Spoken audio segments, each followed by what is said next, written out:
everyone. Welcome to Picture Book Chat.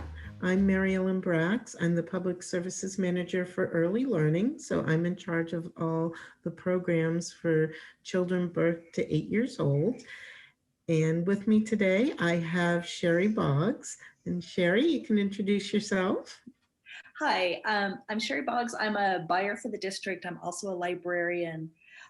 So my job is purchasing everything from 0 up through 18. And one of my favorite things to buy are picture books, which is why we're here today. So if this is the first time you're joining us for Picture Book Chat, it's just an informal conversation between two librarians who are friends and love books. These are the conversations that Mel and I, Mary Ellen and I would normally be having in the office.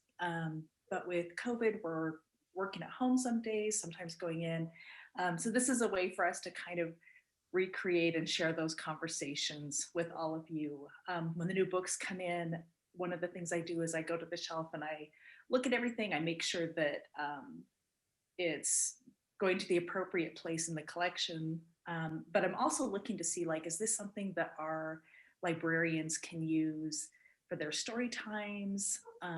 Is this something we do a STARS training once a year for early childhood educators? You know, would this be good for them?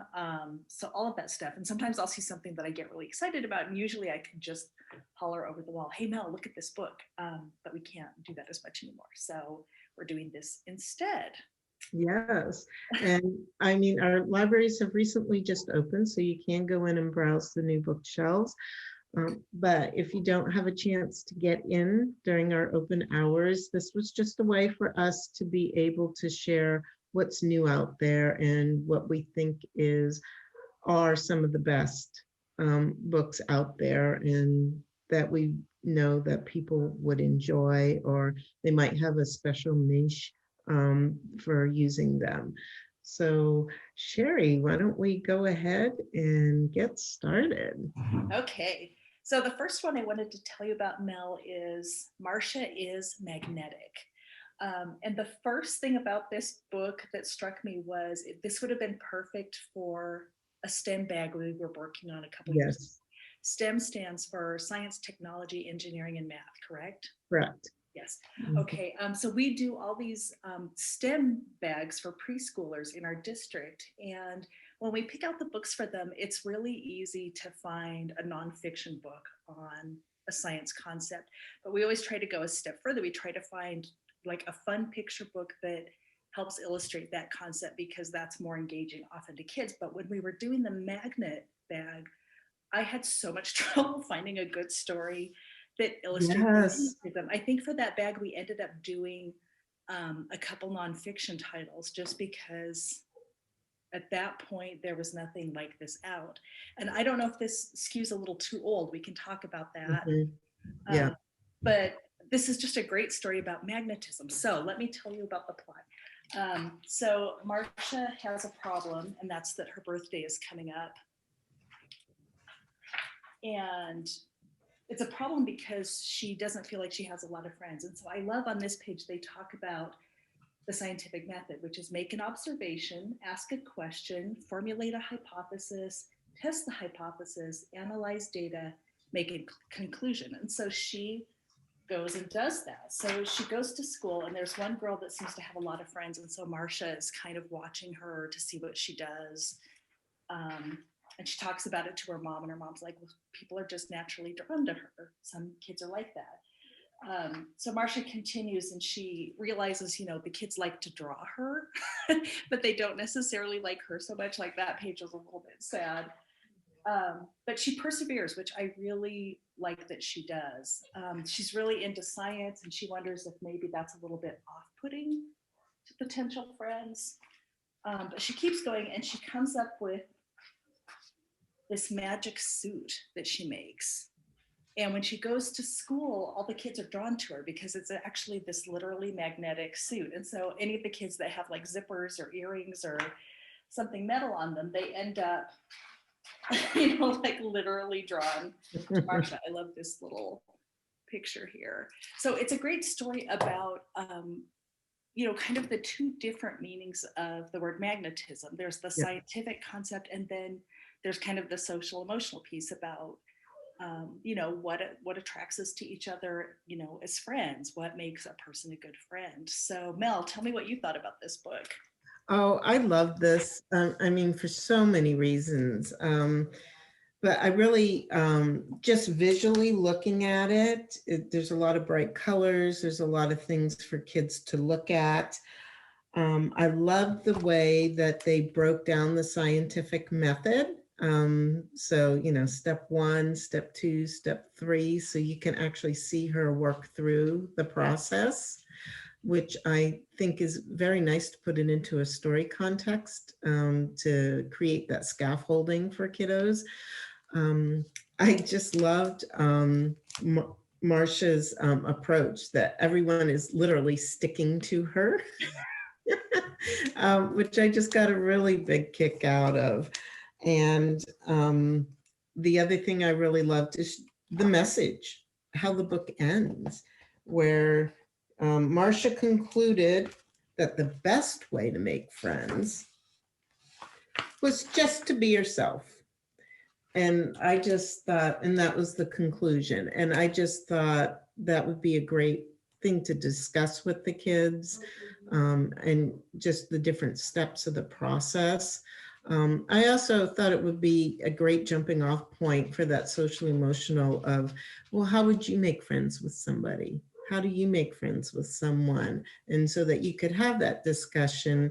Either it could be with an individual child or with a group of kids too, so they can see, what their different styles are in terms of approaching each other.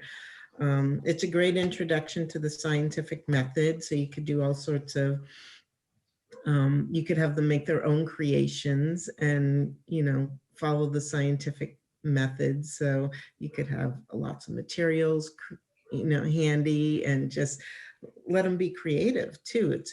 It's a great way to show how to be creative in a scientific way. I also thought the magnet experiments would be a riot too. So because you see kiddos when they first get a magnet, they start going all around the house and doing that. So we do have a STEM bag that is all about magnets that would be great to use with this. I don't know, maybe we want to add this one to all the bags too. But yeah, there's a lot I loved about it. The age range I did think would be more upper level preschool and school age. Yeah. And especially kindergarten, first grade, when they're in a classroom like that, I think especially the whole birthday party thing is hard, right? Yeah. And especially right now, because of COVID, we're really not doing birthday parties, right? But that was always something my kids struggled with. I had a set of twins. I finally decided that, they say to, have so many people, the number of kids that should come is their age plus one.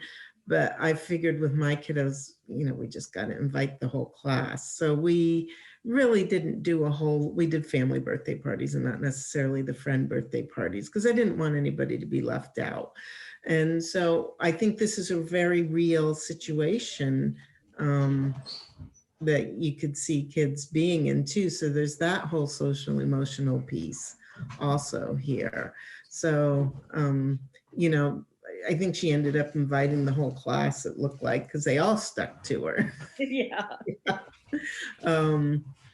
So I think just that it might ease some apprehension and some anxiety around birthdays too, and who will come and all of that. So yeah, so many levels of which it worked. So I was a big fan of this. Yes. I like that one a lot. Mhm. My next one, Mel, is Yeah. In My Head Yes. by Elise Gravel. And it's a book about mindfulness. We actually keep this in our nonfiction section. There are a number of books on yoga and mindfulness for kids. It's kind of a new trend in publishing. And this book could go in either place, but we finally made the decision to put it there because I think parents looking for books about how to talk about mindfulness with kids, having that there is a great way to find it. And then of course, anybody who's an Elise Gravel fan could also be able to find it. She's done a number of books. I love her visual style. It's, these big, bold lines and kind of silly expressions. Yes. She's done a number of books. She's done some nonfiction ones on animals. Like I think she did one on a fly and maybe a mole.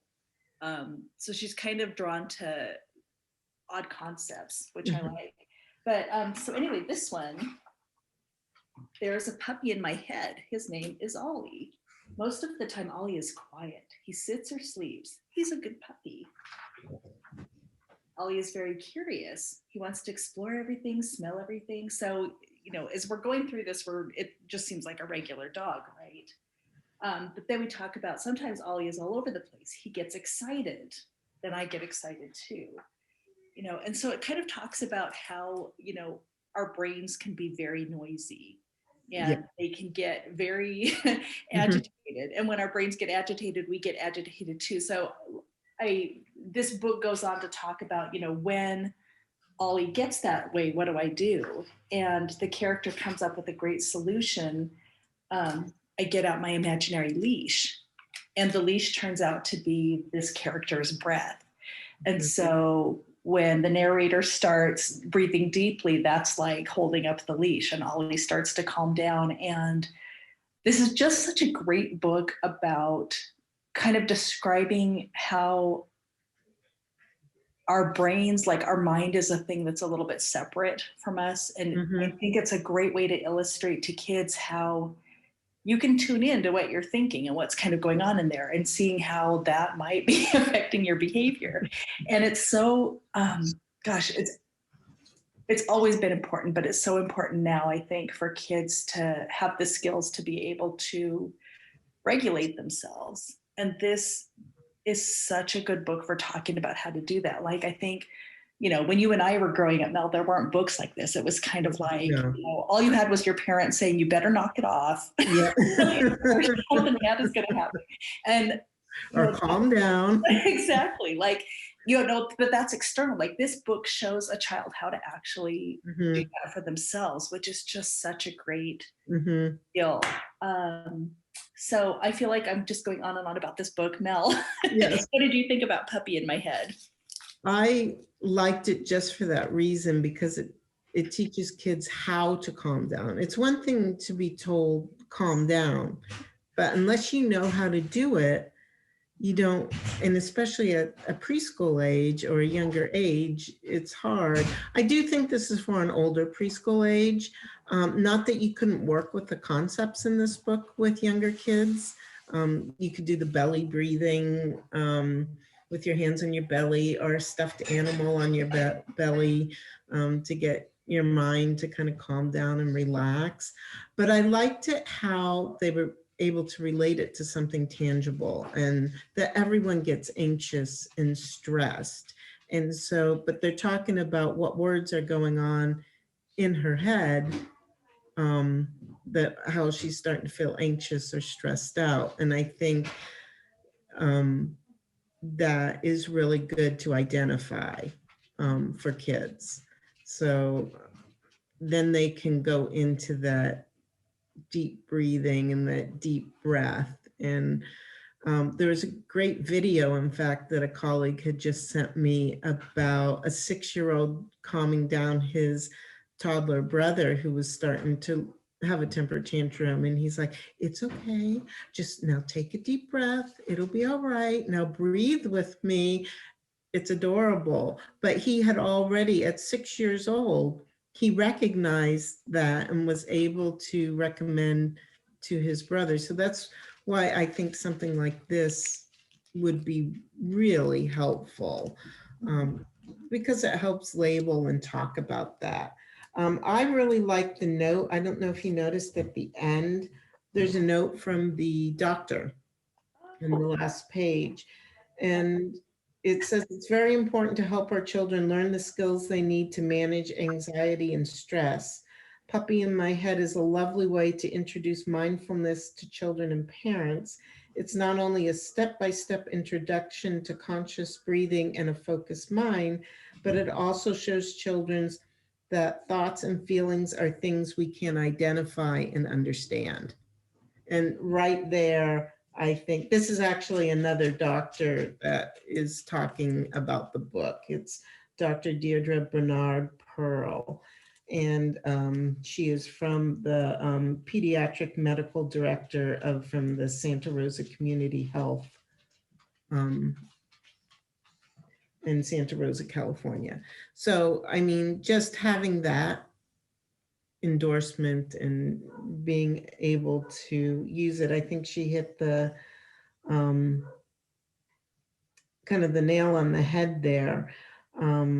So this is a great introduction to health and mindfulness, and that you can be in control. I think that's the other thing, is that it shows that you may feel like the situation is getting out of control, and you can bring it back into control with your breath. So I like that message. You could do some great activities. It's a great introduction to different breathing exercises that you could do with the kids. Elmo has his belly breaths that you could, work into this with this book. You could talk about different feelings and how to talk about them, how to talk about those feelings, and even identifying feelings would be a good thing to talk about with children. A lot of times you see they do like the paper plate faces where they show different expressions. And so you could show those and then say, but how does that feel? You may know what it looks like. And then just like that little boy in the video, he was able to recognize what was happening to his brother, and he had a solution. Wow. I mean, how empowering is that for a little guy? So, when I first saw this book, I was like, oh no, how are we going to talk about it, or what activities can we do? And then I went, oh, okay. It took me a few reads to really put it into a context of how I would use it with the kids. But I do love it. Yeah. In my mind. Great book. I love what you're saying about here's what it looks like, the feeling, but then how the book helps you to kind of tune into like how it feels on the inside. Right. Because I think there are a lot of books about recognizing an emotion, but not about like what different emotions feel like inside your body. So I love that piece. Right. And then another thing I was thinking of that's kind of related is when you were talking about the doctor doing the endorsement on the back, like I just think this would be a phenomenal book for therapists of any age, any age, to have in their office, because the concepts can feel really abstract. And I think, with some populations, it might be good to have something like this that kind of puts it in concrete terms. So it's easier to understand. Yes. Sometimes, when you're working with somebody, they can be really literal and have trouble understanding. And this kind of gives a way to illustrate it. And it's also non-threatening and playful. Like it's right. At the end, it talks about how everybody has anxiety or difficult feelings. And so it kind of normalizes something that might be scary for someone to talk about. So well done, Elise Gravel. Yes. Yeah. And I did like that they normalize it, that people often have thoughts that or get upset about something and need to calm down, and that's perfectly normal. But here's how to deal with it. So I did like that about the book a lot. So good pick, Sheri. Thank you. I've got another one kind of on these themes. Yes. So this is Don't Hug Doug. He doesn't. Yeah.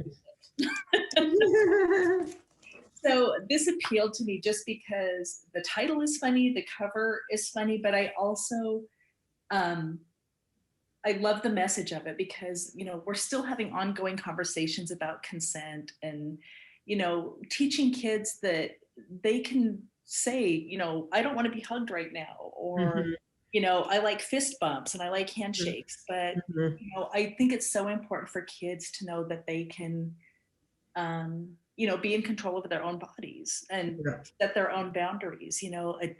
Again, like when you and I were growing up, it was always like, go hug your aunt so and so, Right. whether you wanted to or not. And it was all kind of about the adults' feelings. And this book is so much about Doug's feelings. Mhm. So that's one great thing about it. But I also love that there's this great rhyming scheme throughout. Yes. On the Mhm. first page, you can hug a pug. Aw, you can hug a bug, maybe. Or a slug, ew. But don't hug Doug. He doesn't like it. No hugs, please. And I like that he's smiling in a lot of these pictures. Yeah. Like it's Mhm. just like, I'm a friendly, normal kid. I just don't need Yeah. hugs. So it's got a diverse cast. I love these bright, engaging colors. Oh, I love the colors of this book. Isn't it great? Just thought it was great. And I feel like this would be perfect for Storytime. So I'm going to stop talking now so you can talk about that piece. Mhm. Because I think this would just be a great crowd pleaser, I think. Yes. Yeah. So this one really hit home for me because I do have a friend who doesn't like to be hugged. I mean, they just it kind of it's all about personal space, and that it's okay to have that personal space. And we all know as we work with young children, a lot of young children don't even have the concept down of personal space.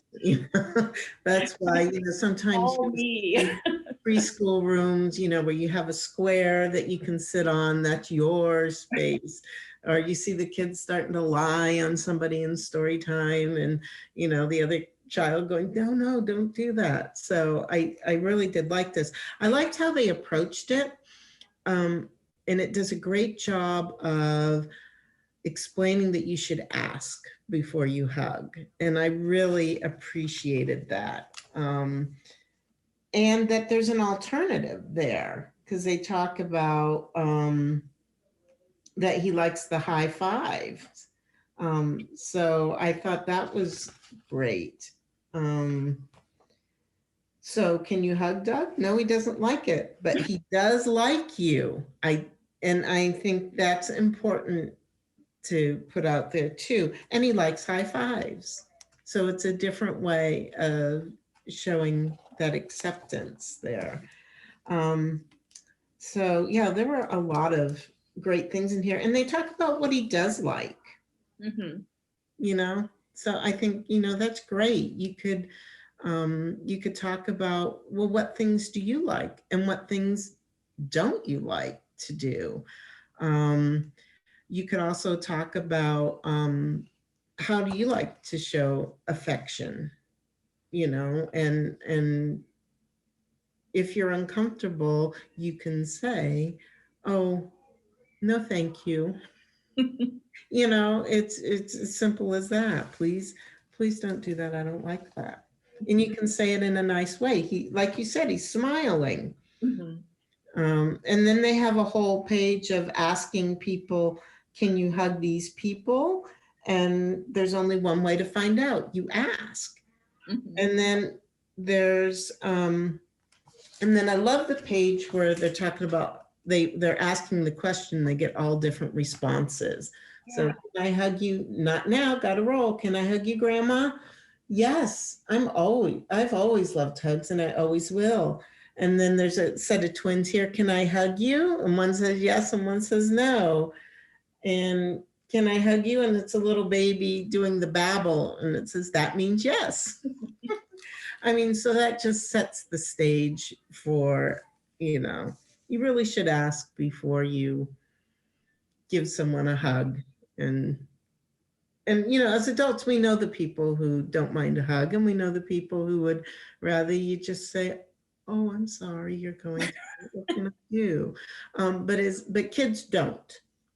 So that is, something you have to work with. And then you've got kids who will hug everybody who walks by, and then you have to tell those kiddos, oh no, you need to ask, you shouldn't hug people we don't know. I mean, so you get both ends of the spectrum there. But I really did like that they took on this issue and just how you can go about, saying, no, thank you. And just ask before you hug someone. So yeah, that was a really fun one. I really liked it.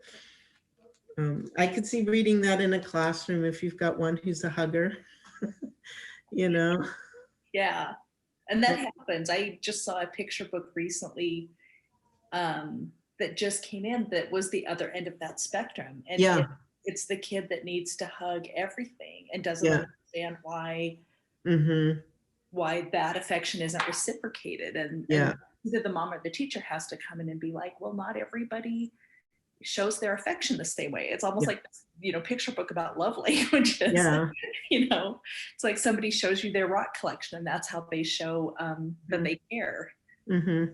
Yeah, depending on the group you have, it could even be with your own kids too. I mean, what makes you uncomfortable? And to talk about that and, let's talk about, how we can tell people, please don't do that too. Yeah. I think that's an important thing too, because sometimes you're just not comfortable doing it. My younger two were extremely shy. And so even sometimes just getting them to talk to somebody was hard. But, sometimes it's okay. Well, they're just not in a talkative mood, it's okay. So I think, and what can you do? What can you say? I'm sorry, I don't feel like talking right now. Yeah, and I like the way this book treats that as like sometimes it changes depending on the situation, that it's not always a black and white thing that so-and-so always does not or never wants to be hugged. I mean, it might be that they're too busy right now. So yeah. I really appreciate the light hand in this book's message. Yes. That it stays light, it's fun, it's but it's also easy to apply, I guess. Yes. Yeah. And it would be easy for kids to relate to, I feel like. So this one, I feel like you could easily use with, 3 to 5 year olds. That would be good. Yeah. Yeah. And, early elementary, but that 3 to 5 year old range would be perfect, I think, for that story. Yeah. So another good pick, Sheri. Thanks. I hear you might have a pick for me. Yes. And I know you've seen this before, but this is Counting Creatures, and it is by Julia Donaldson, and it's illustrated by Sharon King-Chai. And this is gorgeous. So it's a counting book, it's counting animals, but the art in it is just lovely. And there's a lot of lift the flaps in it too, which, kids love the lift the flaps. But the one thing I realized here is that the end papers, I realized all the animals they talk about in the book and they count are on this front end paper here. So it starts off, of course, with one. And it starts off with a bat. This bat has, and it's one baby holding on tight as they move through the night. Who has more babies than that? And then it goes on to 2 and 3. I mean, the illustrations in here are absolutely lovely. The colors are just nice and bright. I could see kiddos pouring over this. Your preschool group is going to love it. Your toddlers will love it, but it's pretty delicate. I would just be careful with the toddlers. One of my favorite pages is a mouse one, and this mouse has, and then the leaves open up and down and then out, and then you see, let's see if I can manipulate this. You got it. Yeah. See all the babies there. Awesome. And it's just visually pleasing. I can really see the kids just loving it. And at the end, they stop with the spider, and there's lots of spiderlings. Take a good look. They're all over this book. And so you can go back and look through and find the spiders on the pages. So just another thing that you can do with this book that I just thought it would work well individually. It would work well in a group. There's great vocabulary in the book too, and it's all movement vocabulary. So for the ducklings, they say swimming and snacking, practicing quacking. And so there's some rhythm rhyming to it and some rhythm to it. This turkey has 15, I think you say it poults, P-O-U-L-T-S, which I never knew the name for baby turkeys before. So I learned something new. But yes, I just thought it was absolutely gorgeous. And then the back has, you know, the end papers are actually the spider page. Nice. So I really did love that. But this would lead off to a ton of different activities. But what did you think of it first, Sheri? Oh gosh, I'm like a magpie. Like the foil accents, I'm just like, oh, kids are gonna love those. They're just so eye-catching. Yeah. And I love the cutouts. Like I think it's a very tactile, yes, you know, sensory interest kind of book. The author sounded familiar to me, and I looked her up, and it's the same woman who wrote The Gruffalo. Really? Yeah, oh, I know. okay. It's because they're very different books, but Yeah. I love how in children's lit, like you find there are kind of like those big names, you know, and then there are people that, you know, just put out all these books and they kind of just fly under the radar, but like the books are, you know, kind of classics. Right. And even in the ones we did today, like I was just looking, Don't Hug Doug is written by Carrie Finison, and she wrote the Dozens of Donuts book we did. Oh, yes. Love that story. Yes. Yeah.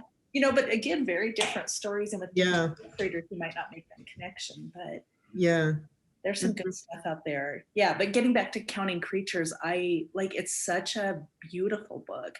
And I know we do a STARS training for early childhood educators about nature, and I just thought that book is so perfect for that. Yes, definitely. You know, with the Lift the Flaps, and you can even do some exploring in the yard about, you know, like what's under this pile of leaves. Like, oh yeah, you could do more research about every animal. You could combine it with any animal study that you're doing and talk about where they live, what do they eat, how do they move, since there's a lot of movement vocabulary in here. And what a great inspiration for artwork. Yeah. To let the kids really just be really creative and kind of use that saturated color. I could see you having a lot of fun, especially I could see using this at an elementary age just for the artwork itself too. I think that would be really great. So yeah, I just thought this was beautiful. And I love all the counting. So you're working on math skills too, so you can combine that in there also. So yeah, I think that was a fun one. And when you mentioned using it in a STARS class, that's one thing I noticed about each of these books that we talked about today. Each one would be great for some of our STARS classes for the childcare providers. The Don't Hug Doug and The Puppy in My Head would be great for social emotional. And then the Marsha's Magnetic would be great for social emotional and for a science theme too. So I could see using all of those in, you know, in a STARS class and highlighting them on the list. So yeah, great picks this month, Sheri. Oh, these were fun to talk about. Yes, really fun. So I think we're wrapped it up for today. I want to thank everyone for joining us today. Don't forget to, you know, you can put books on hold. You can still put them on, pick them up curbside, but you can also go into our libraries now. Just check the hours. Most of the hours are 12 to 6. Monday through Saturday. Our smaller branches have some closed days, so be sure to check out on the website what our new hours are. So thank you for joining us. We had a great time. We always have a great time talking books, don't we, Sheri? Yeah, we do. Like we're getting paid to talk about books. Yes. So again, thank you, and we hope you have a great week. Bye. Bye.